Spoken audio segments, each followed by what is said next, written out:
Hi, I'm Barbara Kiefer with the Carnahan Group at Reese Nichols. Today I'm going to visit with you about preparing your home to put on the market. Now this can be a big, huge topic, but we're going to condense it and we're going to look at it from some different angles this time. First, most people just think, oh, I have to declutter, I have to clean out. Yes, you do. You have to do all of that. But that presumes you have people in your house looking at it. So let's think about it a little differently. Let's start at the curb. Let's go outside and look at your house as a prospective buyer would when he drives up with his realtor, he or she, and gets out of the car and looks at your house maybe for the first time. He is going to be looking at it more critically than you have probably done in a long time. In fact, you may not have gone up to your front door in a long time, because many of us don't. So he's going to be looking for the good, the bad, and the ugly. So as he walks up the path, well, these are things to look for. Make sure your path is trip hazard free and it's clean and swept and all that obvious stuff.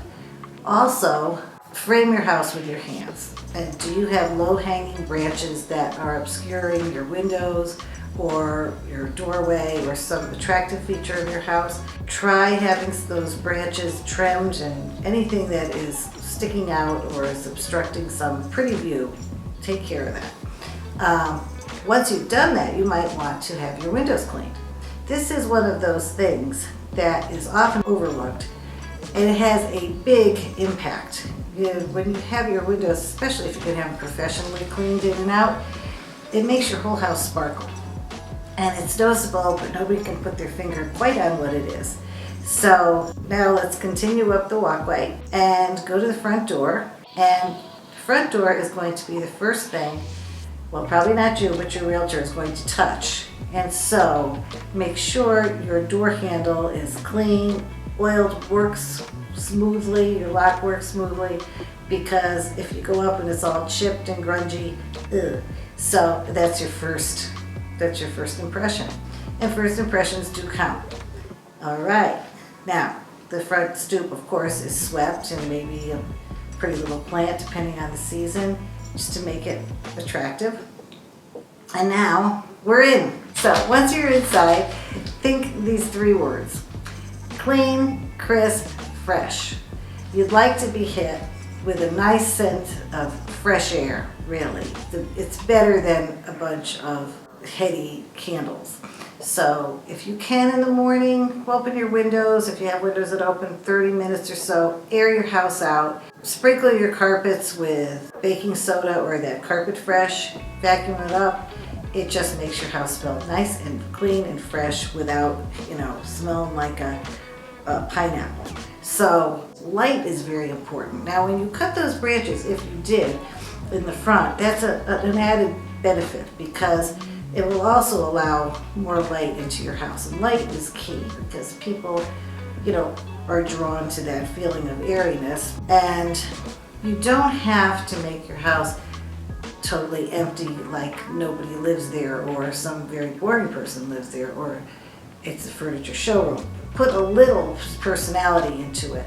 A well-placed book or magazine, a throw by the fireplace on a chair, some just small things, a plant, something that breathes and takes that sterility away. Because you want them to picture themselves in the house, but you don't want to have too many things that distract them.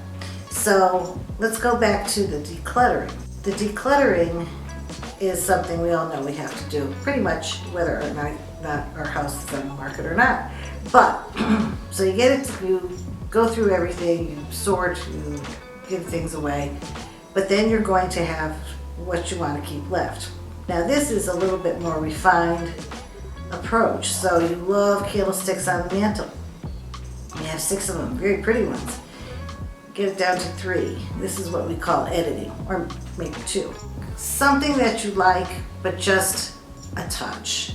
And it goes a long way. It kind of gives a little insight or interest, but not too much. Not enough to stall them. We don't want them to get hung up on your possessions and your pictures and your hobbies. We want them to look at your house. There are some things I don't want to get into repairs. That's a whole different thing. The maintenance of your house is extremely important. I mean, there's the first impression, but then, it can't just, look pretty, but it's going to fall apart. So it's always a good thing to have your roof inspected, have your heating and air conditioning cleaned and inspected, have your chimney and fireplaces inspected as a start, so that when you do get that contract and you do go through inspections, you have fewer things to worry about. And you also have the information for your prospective buyer.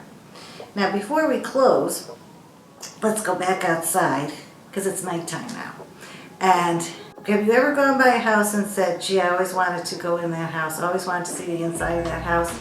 Probably because you went by it at night and it just looked interesting and warm and inviting. So see if you could do that with yours. Put some lights on here or there without, sacrificing your privacy, but just charm it up. And it's always on the market until you sell it. So people are going to drive by it day and night. And I think that is one of the things that makes a home so inviting. So with that, that's enough for today. And we could go on and on, but you know what to do. Make your beds and wash the dishes too. Have a good day. Thanks. Bye.